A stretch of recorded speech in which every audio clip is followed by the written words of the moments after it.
Taylor nació en Pensilvania el 20 de marzo de 1856. Falleció el 21 de marzo de 1915. Taylor fue un ingeniero industrial y economista. Taylor perteneció a una familia acomodada económicamente, lo que le facilitó el acceso sin problemas al estudio, aunque lamentablemente Taylor debió abandonar su carrera universitaria como consecuencia de un problema en la vista, que redujo notablemente su visión y que entonces lo obligó a cambiar sus rumbos vocacionales.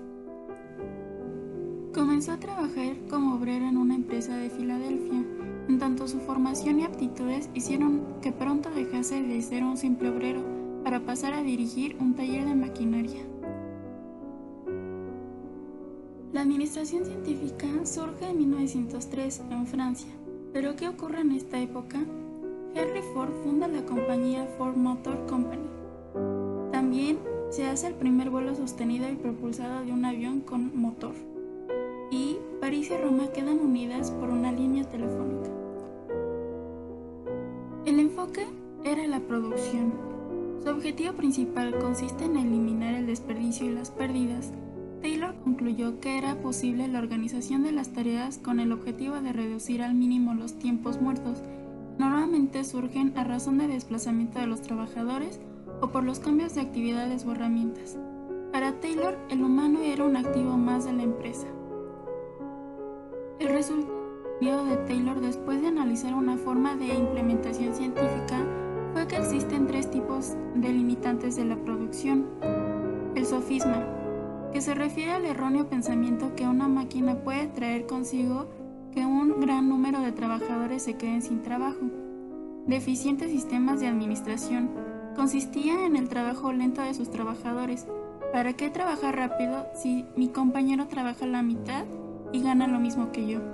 Para corregir este tipo de pensamiento en los trabajadores era importante identificar los trabajadores más eficientes y con mayores valores, y así remunerarlos de una mayor manera y terminar con la holgazanería. La utilización de métodos empíricos. Hay métodos de trabajo desastrosos que desperdician los esfuerzos de los obreros, que reciben poca ayuda y pocos consejos por parte de la dirección. Taylor postuló que su método se aplicaba a todas las actividades humanas, no provocaba desempleo y aumentaba la remuneración y la formación profesional de los obreros.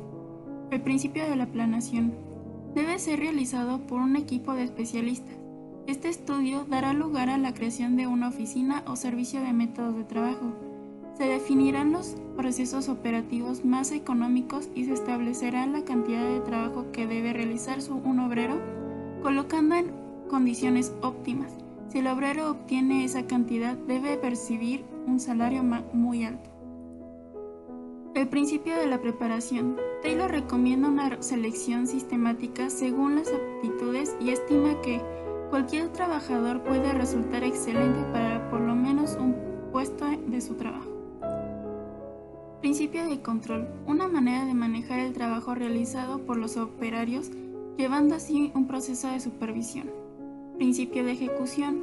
Distribuir distintamente las atribuciones y las responsabilidades para que la ejecución del trabajo sea disciplinada. La teoría clásica. La teoría clásica. Henry Fayol nació en Estambul el 29 de julio de 1841 en el seno de familia burguesa. Murió en París el 19 de noviembre de 1925. Se graduó en Ingeniería de Minas a los 19 años en el año de 1860. Él ingresó a una empresa metalúrgica y carbonífera, donde desarrolló toda su carrera. A los 25 años fue nombrado gerente de las minas. La teoría clásica surge en 1916 en Francia. ¿Pero qué ocurre en esta época? Albert Einstein presenta su teoría de la relatividad general. En la Primera Guerra Mundial, la batalla de Verdun en Francia, con Pétain al mando de las tropas francesas, en las que pierden la vida 360.000 franceses y 335.000 alemanes. En Irlanda, aprovechando la Primera Guerra Mundial, el ejército Irish Republican Brotherhood lleva a cabo acciones violentas en las calles. El ejército británico lo detendrá tras una semana de lucha. La teoría clásica se distingue por el énfasis en la estructura y en las funciones que debe tener una organización para lograr la eficiencia. Fayol tenía como objetivo la búsqueda de la eficiencia en las organizaciones. Fayol dividió las operaciones industriales y comerciales en 6 grupos. Funciones técnicas, relacionadas con la producción de bienes o de servicios. Funciones comerciales, relacionadas con la compra, venta e intercambio. Funciones financieras, relacionadas con la búsqueda y gerencia de capitales. Funciones de seguridad, relacionadas con la protección y preservación de los bienes de las personas. Funciones contables, relacionadas con los inventarios, registros, balances, costos y estadísticas. Funciones administrativas, relacionadas con la integración de las otras 5 funciones. Las funciones administrativas coordinan y sincronizan las demás funciones de la empresa. Siempre encima de ellas, para Fayol el humano era un activo más de la empresa.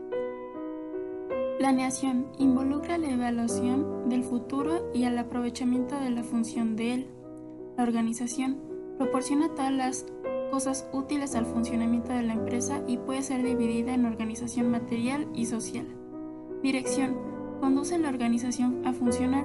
Su objetivo es alcanzar el máximo rendimiento de todos los empleados en el interés de los aspectos globales. La coordinación armoniza todas las actividades del negocio, facilitando su trabajo y resultados. Sincroniza acciones y adapta los medios a los fines. Control consiste en la verificación para probar si todas las cosas ocurren con conformidad con el plan adaptado. Su objetivo es localizar los puntos débiles y los errores para rectificarlos y evitar su repetición. Teoría de las relaciones humanas. Elton Mayo nació en Australia el 26 de diciembre de 1880 y murió en 1947. Estudió filosofía en la Universidad de Adelaida y tras graduarse fue nombrado profesor en la Universidad de Queensland.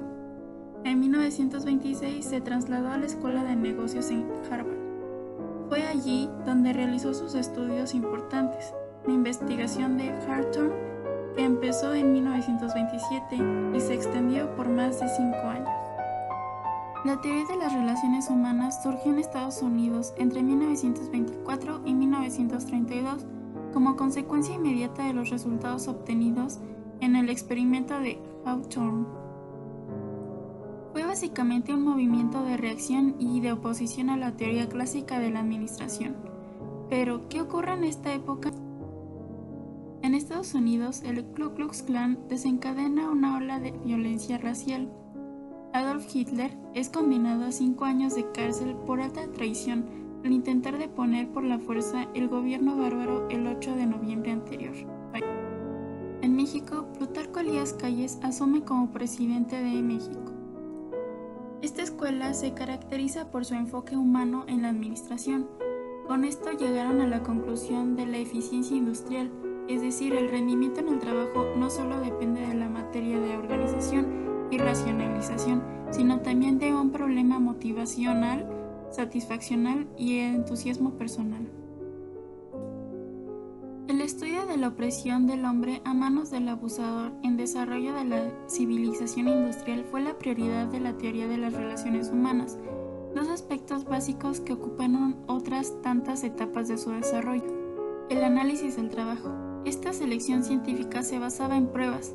Durante estas etapas, los temas predominantes en la psicología industrial eran la selección de personal, la orientación profesional, los métodos de aprendizaje y de trabajo, la fisiología, el trabajo y el estudio de los accidentes y la fatiga. La adaptación del trabajo al trabajador. Los temas predominantes en esta segunda etapa eran el estudio de la personalidad del trabajador y del jefe, el estudio de la motivación y de los incentivos de trabajo, del liderazgo, de las comunicaciones, de las relaciones interpersonales y sociales dentro de la organización. Teoría de la gerencia interactiva. Mary Parker nació en Massachusetts el 3 de septiembre de 1868 y murió el 18 de diciembre de 1933. Parker Follett nació en una influyente familia cualquiera en Massachusetts, donde vivió por mucho tiempo. Gracias a los recursos heredados de su padre y abuelo, logró entrar al anexo de la Universidad de Harvard. Se graduó como summa cum laude y se trasladó a París, donde inició su doctorado.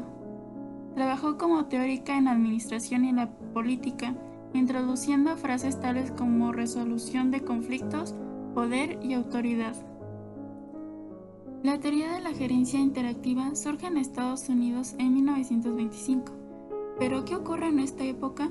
Columbia Records realiza la primera grabación musical eléctrica comercial en Nueva York. El estado de Tennessee prohíbe la enseñanza de la teoría de la evolución, y en Berlín se publica el libro de Hitler, Mein Kampf, Mi lucha. Su enfoque principal es que en las organizaciones se puede administrar a través de la visión que el gerente tiene acerca de su empresa como un sistema cooperativo y grupal. Su objetivo es la organización con una acción cooperativa hacia el logro de los objetivos globales. Follett menciona que el gerente debe tomar en cuenta 3 elementos básicos de la organización: los trabajadores, incluyendo trabajadores industriales como administrativos, consumidores, clientes de la organización, inversionistas, proveedores de los recursos financieros de la organización. Follett menciona que el administrador puede emplear 3 diferentes estrategias para resolver el conflicto dentro de las organizaciones. La estrategia de dominación. La estrategia de dominación, el poder de una de las partes en conflicto obliga a la sumisión de la otra parte para poder solucionar el problema. La estrategia de negociación. Se considera que las partes en conflicto ceden parte de sus posiciones para poder solucionar el conflicto. La estrategia de integración busca solucionar el conflicto mediante la cooperación entre las partes involucradas. Mediante esta estrategia se busca la creación de nuevas alternativas de solución. Los objetivos por una jerarquía se establecen para institución en general por la alta dirección. Formales, deben tener funciones y responsabilidades estructuradas para el trabajo rutinario, plasmado en procedimientos o bien para trabajos eventuales o periódicos establecidos en programas.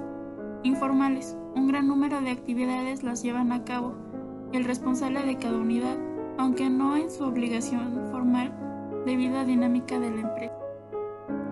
Teoría de la burocracia. Max Weber nació en Turingia, Alemania, en 1864. Hijo de una familia de clase media alta, con el padre abogado, nació como el primero de los 7 hijos. Se graduó en Derecho y se doctoró en Economía en Heidelberg. Un año después se trasladó a Estrasburgo, donde prestó el servicio militar. Fue nombrado profesor de Economía en la Universidad de Heidelberg, considerado uno de los fundadores del estudio moderno de la sociología y la administración pública. La teoría de la burocracia nace a partir de la década de 1940, a raíz de las fuertes críticas al modelo clásico, ya que resaltaba una falta de organización sólida que orientaba directamente el trabajo del administrador. Pero, ¿qué ocurre en esta época? La Sociedad de Naciones fue reemplazada por la ONU, que diferente de la anterior tuvo su sede en Nueva York y no en Europa. Las 2 fuerzas principales de China que lucharon contra Japón, que fue un enemigo común durante la guerra, se vieron enfrentadas poco después de la guerra civil por el control del territorio. La India consiguió su independencia a través de la revolución pacifista de Mahatma Gandhi. El enfoque se basaba en la racionalidad, en la adecuación de los medios de los objetivos pretendidos con el fin de garantizar la máxima eficiencia en la búsqueda de sus objetivos. La burocracia y la ciencia moderna constituyen 3 formas de racionalidad. La sociedad tradicional. Predominan características patriarcales y hereditarias, es decir, la familia. La sociedad carismática. Predominan características místicas, arbitrarias y personalistas, es decir, partidos políticos. La sociedad legal, racional o burocrática. Predominan normas impersonales, es decir, las grandes empresas. Weber destaca en la burocracia varios rasgos o características. Maximizan la división del trabajo. Toda organización para lograr un objetivo debe descomponer el trabajo total en operaciones, como un organismo, empresa, entidad o institución, y como la función de distribuir el trabajo dando autoridades formales. La jerarquía de autoridad. Las organizaciones deben estructurarse bajo una jerarquía de autoridad. Se usa fundamentalmente como evaluación de los resultados planeados.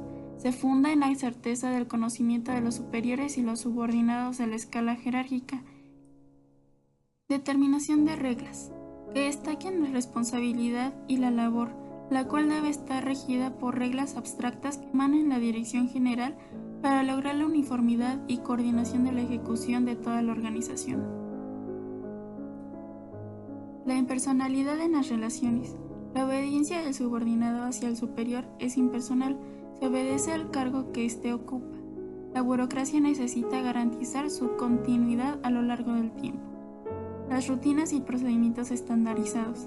Las reglas y normas técnicas regulan la conducta del que ocupa el cargo, cuyas actividades deben ejecutarse de acuerdo a las rutinas y procedimientos fijados. La especialización de la administración. La burocracia es una organización que se basa en la separación entre la propiedad y la administración. Los miembros del cuerpo administrativo deben estar separados de la propiedad de los medios de producción. La teoría neumano-relacionista. Abraham Maslow nació el 1 de abril de 1908 en Nueva York y falleció en 1970. Se propuso estudiar Derecho tras varios meses estudiados leyes en el colegio City College de Nueva York, ciencia que en su última instancia decidió declinar para dedicarse finalmente por psicología en la Universidad de Wisconsin. Fue profesor de psicología en Alliant International Student. La teoría más conocida es la famosa pirámide de las necesidades, formulada en 1943. En esta, el estadounidense plantea una escala jerarquizada de necesidades por las cuales se rige el comportamiento humano. La teoría humano-relacionista surge en 1943 en Estados Unidos. ¿Pero qué ocurre en esta época? En el marco de la Segunda Guerra Mundial, finaliza la larga batalla de Guadalcanal, con la victoria de los estadounidenses sobre los japoneses. En México se crea el IMSS, Instituto Mexicano del Seguro Social, y en la batalla de Stalingrado, los nazis se rinden. Esta teoría se enfoca en analizar a las personas y a su comportamiento en forma individual, basándose en que la motivación con el objetivo de la mejora de la productividad de la empresa. Maslow se enfocó en estudiar las necesidades del ser humano. Considera que el ser humano tiene diferentes necesidades y que estos ocupan cierta jerarquía, por lo que presenta la pirámide de Maslow. En la base de la pirámide se encuentran las fisiológicas, es decir, con las necesidades primarias y biológicas sin las cuales los individuos no podrían vivir: alimentación, respiración, sueño, etc. El segundo escalón de la pirámide lo constituyen las necesidades de protección y seguridad, como el orden, la estabilidad moral, económica, de salud, la protección física, entre otras. La siguiente es la aceptación. Aquí entrarían las amistades, el amor, la necesidad de permanencia y afecto. Después sigue el reconocimiento. Son todas aquellas relaciones con la autoestima, como la confianza, el respeto y el éxito. Y por último, la autorrealización. Maslow sostiene que nuestra última necesidad es la de llegar a ser la mejor versión de uno mismo, por medio de la creatividad, la espontaneidad, el entendimiento de las cosas y la falta de prejuicios. La teoría neoclásica. Nació en Viena el 19 de noviembre de 1909. Murió el 11 de noviembre del 2005 en Estados Unidos. Su primer labor como consultor fue en 1940. Desde entonces trabajó ampliamente en los Estados Unidos. Trabajó como periodista en Alemania, mezclando su actividad con la política desde 1920 hasta la caída de la República de Weimar. Entre los años 1975 y 1995 fue editorista del Wall Street Journal. La teoría neoclásica surgió en la década de los 50. ¿Qué ocurre en esta época? Comienza la Guerra de Corea. Joseph Edward Murray lleva a cabo el primer trasplante de riñón en Estados Unidos. Se firma el Pacto de Varsovia, donde la Unión Soviética y 7 estados más del bloque comunista se unen políticamente en contra de OTAN. Y la creación de la NASA.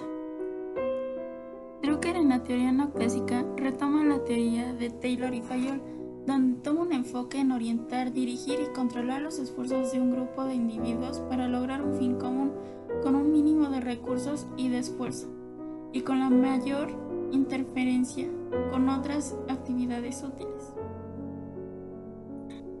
Su objetivo principal es afianzar la administración como una técnica social básica que el administrador utiliza para alcanzar resultados de eficiencia, ayudado por las personas con quienes trabaja.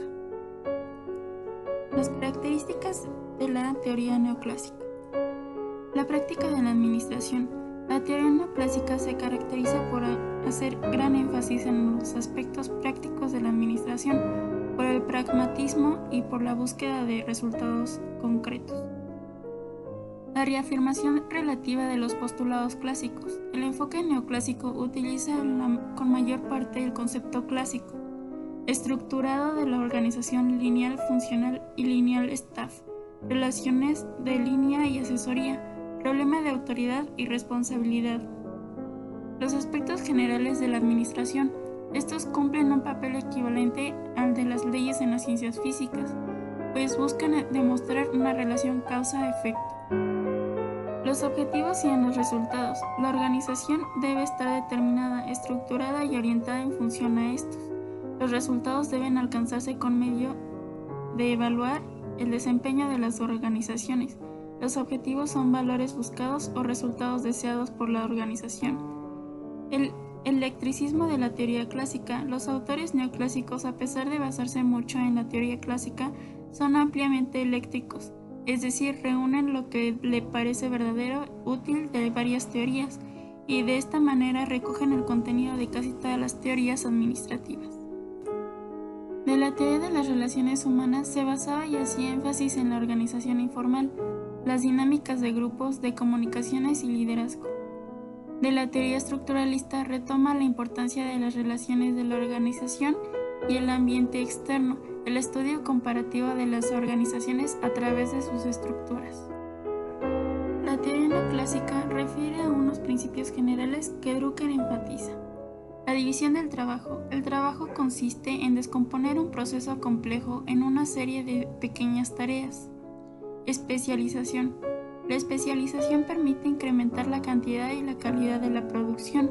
La jerarquía. La pluralidad de funciones impuestas por la especialización requiere el desdoblamiento de la función demandado, cuya misión es dirigir las actividades para que cumplan con una armonía sus respectivas misiones. Y en estas también destaca las funciones del administrador. Planeación. Está determinada de método anticipado, los objetivos a corto plazo y largo plazo. La organización. Determina qué recursos y qué actividades se requieren para alcanzar los objetivos de la organización. El control es la función administrativa que consiste en medir y corregir el desempeño de los subordinados para asegurar que los objetivos de la empresa sean alcanzados. La teoría estructuralista. La teoría estructuralista está representada por grandes figuras de la administración: Amitai Etzioni, James Thomson, Mehter Bloch, Victor Thomson, Burton Clerk y James Beat. Su nombre de nacimiento fue Werner Falk.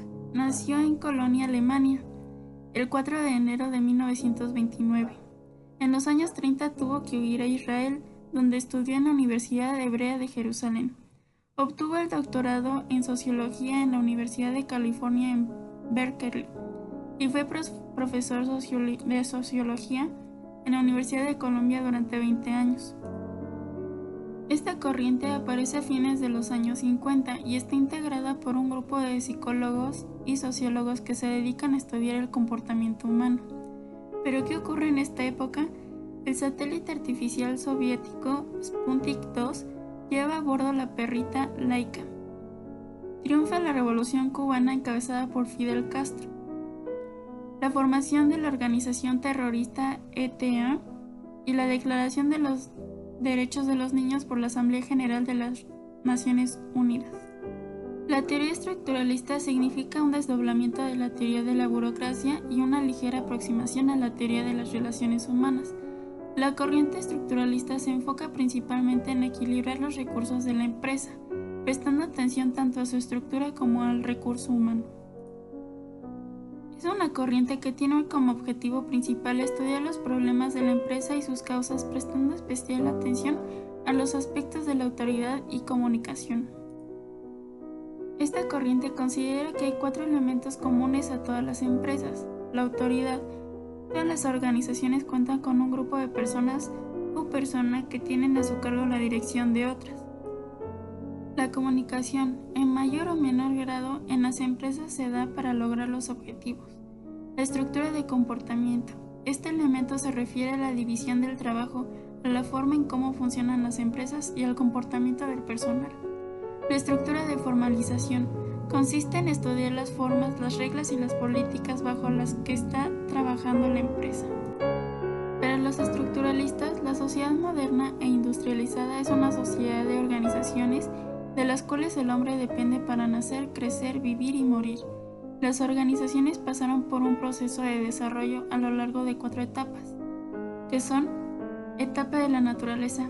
En la etapa inicial, en la cual los factores naturales, o sea, los elementos de la naturaleza, constituían la base de la única subsistencia de la humanidad.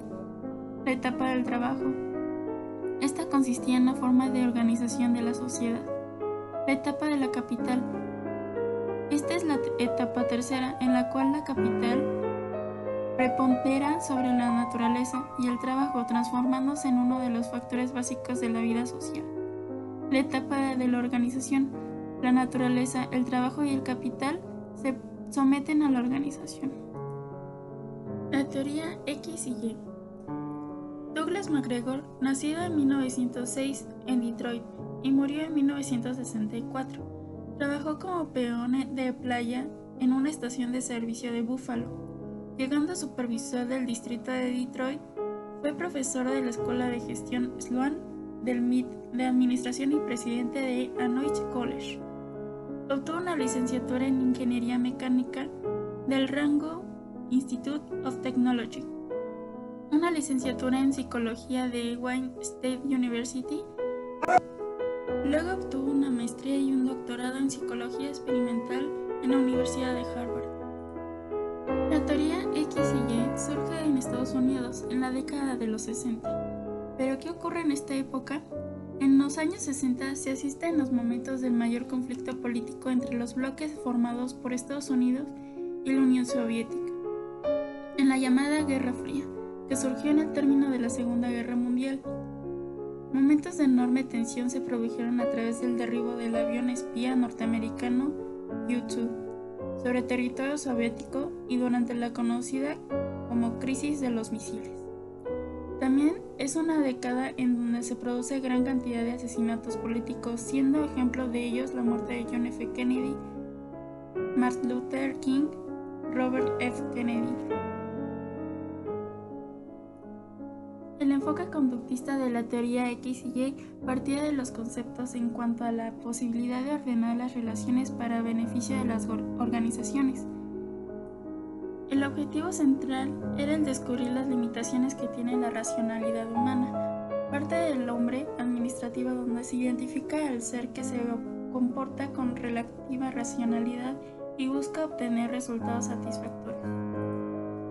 MacGregor describe 2 formas de pensamiento en los directivos a las que denominó teoría X y teoría Y. Son 2 teorías contrapuestas de dirección. En la primera, los directivos consideran que los trabajadores solo actúan bajo amenaza, y en la segunda, los directivos se basan en el principio de que la gente quiere y necesita trabajar. La teoría X asume que a los individuos no les gusta su profesión y se debe tener una supervisión en las acciones realizadas por los trabajadores. Al ser humano no le gusta trabajar y evitará a toda costa hacerlo, lo cual da pie a la segunda. La gente necesita que la fuercen, controlen y dirijan, con castigos para que se esfuercen por conseguir los objetivos de la empresa. El individuo típico evitará cualquier responsabilidad, tiene como ambición y quiere seguridad por encima de todo. La teoría Y asume que a los individuos les gusta su profesión y están dispuestos a tomar ciertas responsabilidades, no necesitan de supervisión y se espera que se conviertan en una buena fuerza productiva laboral.